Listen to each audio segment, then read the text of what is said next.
And we will.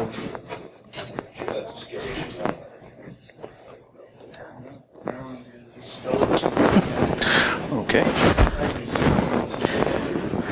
All right. Let me know when you're ready. Yeah, we'll go. All right. My apologies for the technical difficulties. Leave it to my Mac here to argue the point. My name's Daniel. My talk's a little bit different than what most of this has been this weekend. My talk is actually on, at first, the inadvertent denial of service on the 911 system. I know that sounds kind of strange, but early in my career, I actually started out in fire and EMS, and I often wondered what would happen if you increased the call volume on a limited supply when it came to somebody answering the other line when you needed it. 911 centers only have a limited amount of lines coming into the center. As weird as that sounds, often these centers only have anywhere between 6 to 10 lines and can very quickly be overwhelmed. At that point, there are two options. When you call 911 and the center no longer has any lines, it actually rolls to the next closest center, which could be 3 miles down the road, it could be 10 miles down the road, and in some cases, it could be a whole state away. That's been a unique challenge to, especially with the advent of cell phones. I know that sounds kind of antiquated, but take, for example, a WV football game. If you had 6,000 people all of a sudden call 911, you're going to have 911 centers in New York City answering the call. Because it overloads the lines and actually just cascades to the point where they're the first person that was actually able to pick up the phone. So, the other point to this that kind of relates more along the lines of security is that how many of you guys own a home security system? When that security system goes off, the dispatch center or the alarm monitoring picks up the phone and calls the 911 center that you're registered to. What happens if they can't get through? Then that alarm goes nowhere. They can sit and call all they want, but the direct line's not going to answer. It's going to roll to another location. So effectively, you've mitigated any help that would be coming to answer that alarm.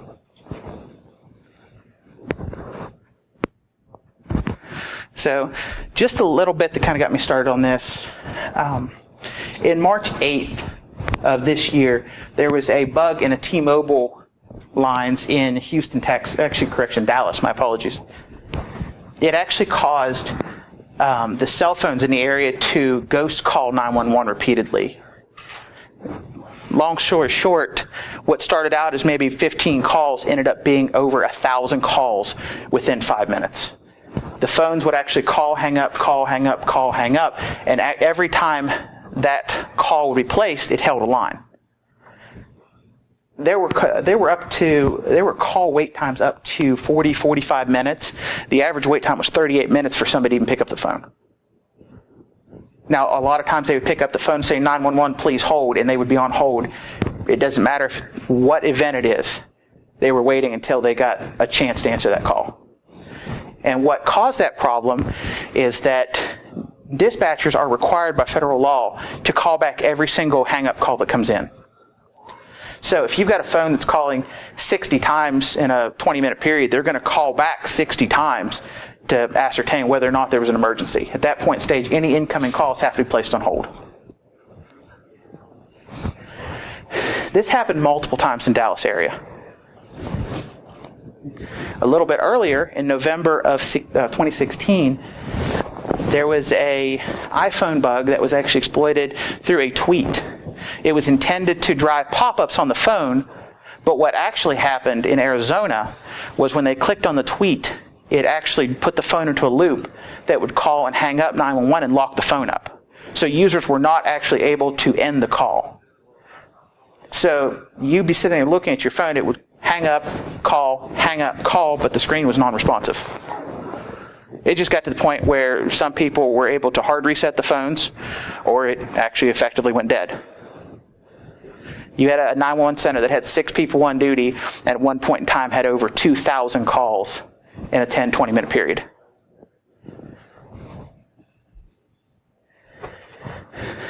Another side of this is also, it's not just cell phones. In April 8th, Yeah, also in Dallas, poor Dallas. All 156 sirens were hacked and set off between 11 p.m. and 3 a.m. repeatedly. Those sirens were designed in the event of a terrorist attack, national weather issue such as tornadoes. It caused sheer panic, and by proxy, 911 calls went up over 1,000%, trying to figure out what was going on. This happened for several hours before they got it stopped.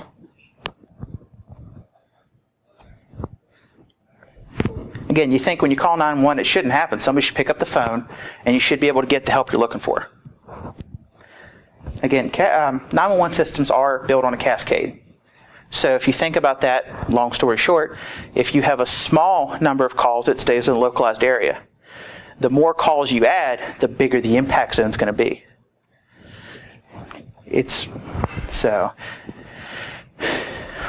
Another interesting part of this is that one of the things I personally didn't realize was that I thought that it only worked with 911 calls, that once it filled the 911 lines up, that it would roll to the next system, that there was still a line open that you could call in, like alarm companies can call, but that's not true.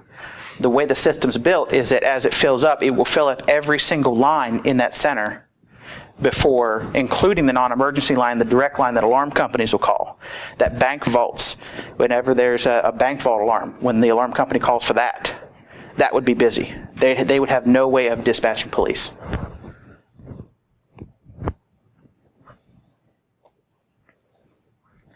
So what's the big deal about a ghost call? You would think that once you figured it out, you just quit answering them, or you block them. Ghost calls, by definition, are a call that comes in and immediately hangs up. Again, by federal law, the phone number that shows up to the dispatcher, they have to put everything else on hold and actually call that person back and ask them if there's an emergency or what the story is. And by the time that they even hit the redial button, these things are happening so quick, there's 5 to 10, even up to 25 calls that can stack.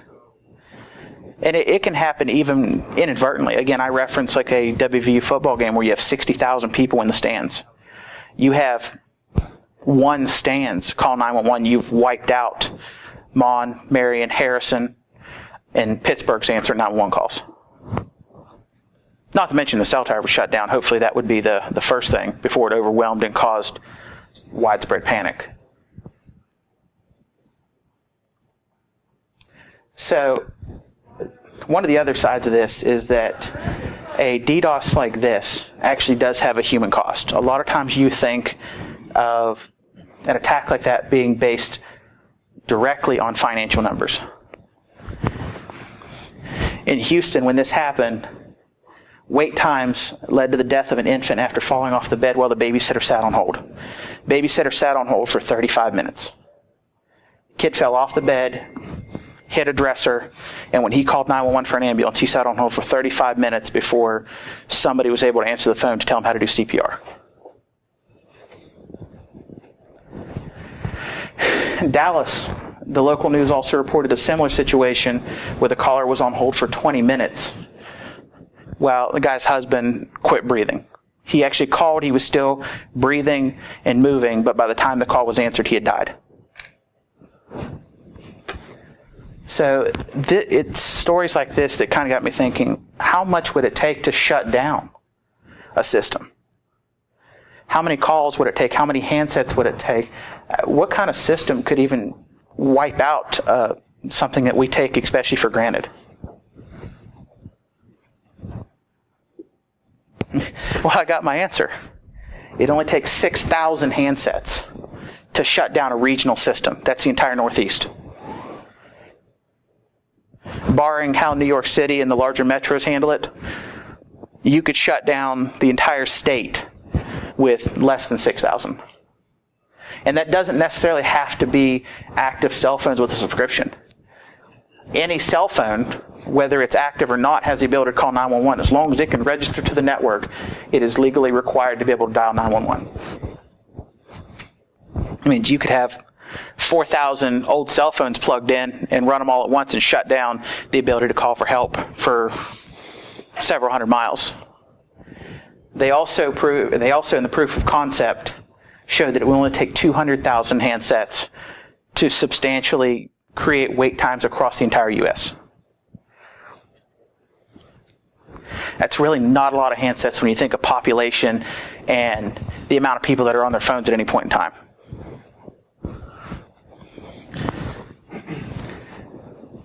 This can be achieved through a malicious app. I mean, we see stories all the time of fake apps, like a fake WhatsApp app making it to the Play Store, or some new fad app that gets downloaded everybody wants to run.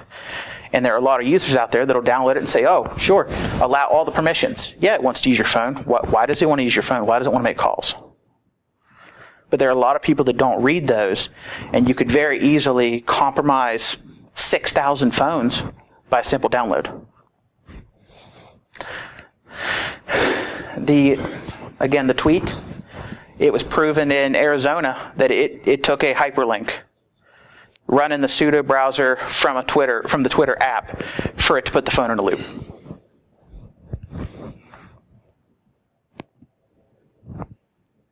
Challenges to the mitigation of this problem. I mean, you just can't block 6,000 numbers from calling 911 at one time. By the time you figure out what's happened, there's no way to block them. And again, 911 only phones. There's no registration of them. Nobody knows they're still active. It's like getting hit from 6,000 points that you didn't know existed. There is a method to blocking the phones, but it involves a direct connection to the carrier and blocking the IMEI numbers, which gets into a whole mess that a lot of carriers don't want to do. Because at that point, you've now legally blocked somebody's ability to call for help. So there's no real quick, simple answer to stopping this. And the concern that came up in a lot of the research that I found was that what's going to happen when this happens on a much larger scale than just Dallas? What happens when somebody calls for a car wreck in Morgantown, but they're put on hold for an hour because of an attack going on in Florida? And it continues to cascade. The system doesn't stop. There's no termination point. It'll cascade to the point where everything in network is full.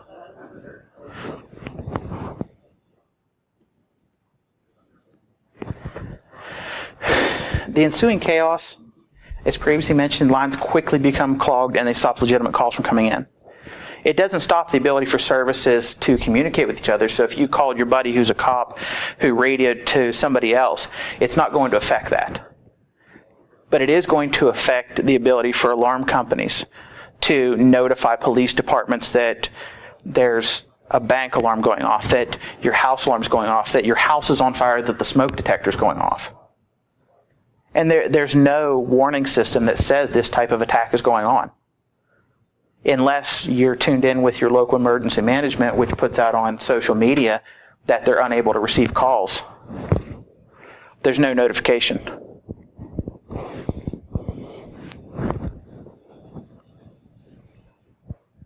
I know that was kind of quick. I wanted to try to kind of speed it up since we had some technical difficulties earlier. So, do you guys have any questions? I know that's kind of a strange view on it, but it's... Yeah. How do you see that changing with a lot of the regional 911 systems and the E911 coming through? Voice-based technology. That's going to be a unique challenge. I'm not real sure how to answer that because it's going to be a unique challenge. One of the other challenges is that if you clog up voice, they're allowing now text to 911. What's going to happen when now all you do is spam it? Now you've killed another mode of communication. So, in terms of VoIP technology, the VoIP technology, a lot of the systems are not upgrading to keep up with the new technologies. I know our local one at home is still, they're 2 years out from being able to identify VoIP calls. When I say that, they're reliant on the address that's provided in the registration for MagicJack or for whatever VoIP line it is. So, yeah, they're heavily reliant on that. So I don't know when they're going to be able to upgrade the system to deal with challenges like that. Because it costs a lot of money and there's not a lot of money available for the upgrades. Does that answer your question, or? Okay. Yeah. Whenever someone dials in 911, is it automatically transmitted the IMEI so they can identify a handset or not? It depends. Again, that goes back to the technology that's available at the center. So when you dial 911 from a cell phone, it goes through two phases. Phase one, your cell phone goes to the closest tower, and the closest tower calls the closest 911 center. So that's how, and a lot of times if you're traveling, you could call 911 in the middle of Charleston, and depending on what cell tower you're hitting, you get a 911 center in Beckley. Now that's a little far-fetched, but in our phase two, the center, when it receives the call, actually has to initiate a request for the data. So they actually request your information from the tower, which requests from the phone GPS coordinates and further identification. But no, the IMEI does not pop up. It actually comes up as a phone number. That's why 911 only phones are a challenge, because it doesn't pop up with a number, it just says incoming call. How would they identify handsets that are not registered on any carrier whatsoever? It just comes in as a either unknown number or just incoming call. Yeah. In your opinion, what's the best way to avoid a DDoS? With this, I don't really have a good answer, because the system is fragile and it's so intertwined that you would have to have legislation changes that allow for centers to immediately block repeat calls. But then that puts liability on the center for stopping the ability to call for help. So it would have to be a legislation change to be able to put the ability in the centers to, when they have the same number call 15 times in 10 minutes, they say, okay, this is an attack, this is a bug, we're going to have to stop this, block the call for even 30 minutes. Kind of bring reprieve and allow legitimate calls to come in. Yeah. If you see an attack happening, say a terrorist attack, a corporation with DDoSing the phones, DDoSing the hospitals, yeah. IV pumps, could you see a coordinated attack or something like that coming from, say, a nation state or something like that all happening at once? And how would we ever even, we should just go to bed and cover our heads at night, or is this something that we could look into having more legislation on that kind of thing for backups? To answer the first part of your question, it is the first prong in a concern. I would definitely say it's a possibility. I would say that I don't think that that's a pretty brazen move. Well, cell phones get clogged in a case of emergency. We've seen that on 911. Yes. We've seen it in different attacks that yes. happen where cell phones are, pretty much inoperable. But that was kind of my point too, with mentioning the sirens going off in Houston. If you couple a attack like that where you clog the ability to call for help and all of a sudden set off the alert system for an emergency, you're going to cause panic. And as you've seen, as you mentioned, when you have a state of panic like that, there's no controlling what happens. There's no way to get out to people. There's no way to take legitimate calls. And at that point, all you would have to do is follow up with misinformation through Twitter, through any other social platform, and you've effectively mitigated the ability for any information to get out. So, what was the other part of your question? You answered. Yes. Is this? I was reading something a few months ago on this. Actually, it came up in a Twitter conversation, but if I'm not mistaken, I wanted to get to the same thing, that you can even use VoIP phones. Yes. Like Cisco put malware on the phones and make the phones do that. You can use that as well. Yeah, it's the same exact concept. I chose to do this one on cell phones simply because there have been proven cases of this happening.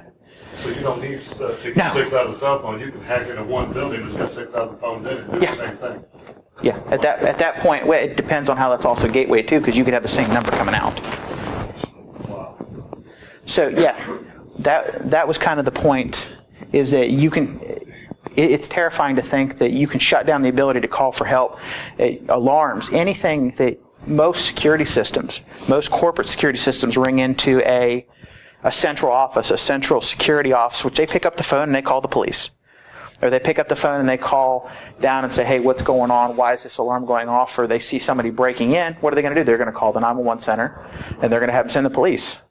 Well, that's all well and good till you either get a busy signal or it says, please hold.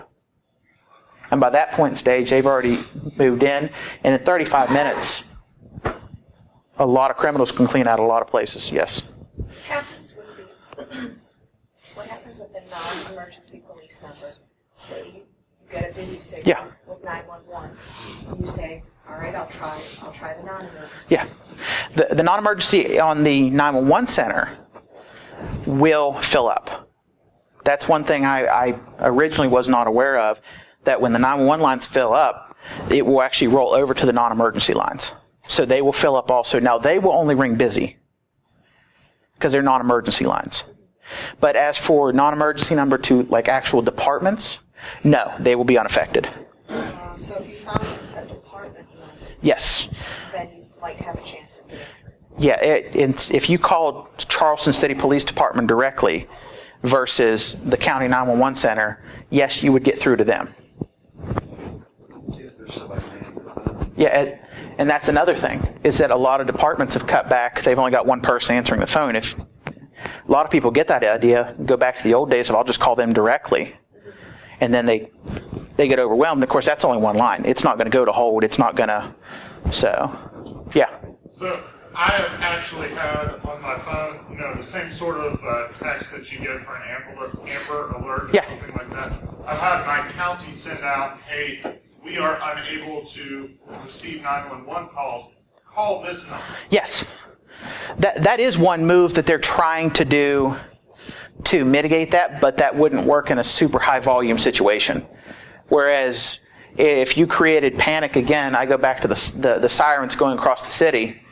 If that happens and you have 6,000 people try to call those numbers, you're going to effectively shut down your ability to receive those calls. But that is one short-term fix. Well, and going back to the sirens, can you also send out a text that says, our sirens are malfunctioning. Yes. Please ignore them. That's what they ended up doing. But for the first 20, 25 minutes, even the city officials that had the ability to put that message out. Because the mass communications, especially in the emergency world, are so tightly controlled that it takes one person, or it takes the approval of 2 or 3 people and one person to actually punch the message in to send it out. They actually ran into this. It's funny you mentioned that. I was just reading a story in California with the wildfires.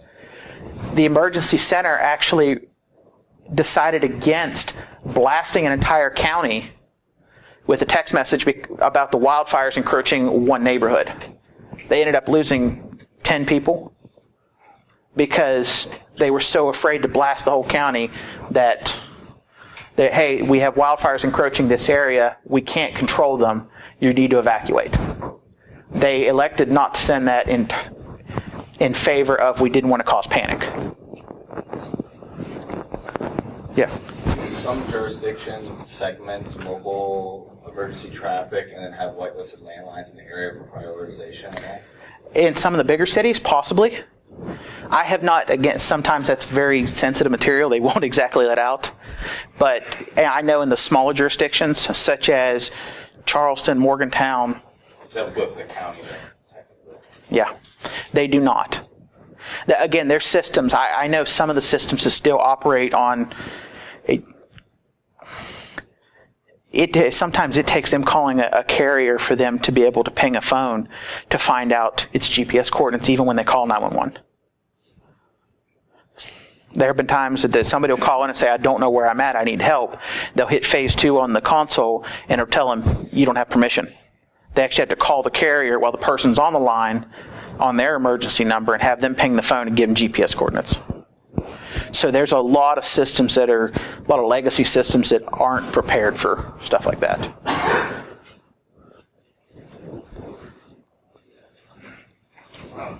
Also, Kanawha County actually has an app They do. They report everything on their feed all the way down to, there was a traffic accident on this street. Yeah. Everything. Again, that's another technique. It's starting to roll out, but they're ahead of the curve. There are tons of systems that aren't even remotely ready for that. I know some centers in this state that still run XP on their primary machines. I know at least one county in the state uses CB radio. What was that? Citizens Band Radio. Boone County, King, huge example. So you look at technology like that, and then you see things like, yes, whitelisting would be effective, but it's not. You have systems that you could very quickly overwhelm. And again, by the time that when centers outside of the initial impact zone start getting these calls, they don't know any different. They just think that something happened and they're answering the calls before they realize what's going on.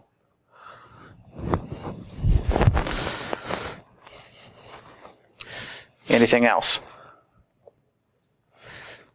All right, guys, thanks for putting up with me for a few minutes.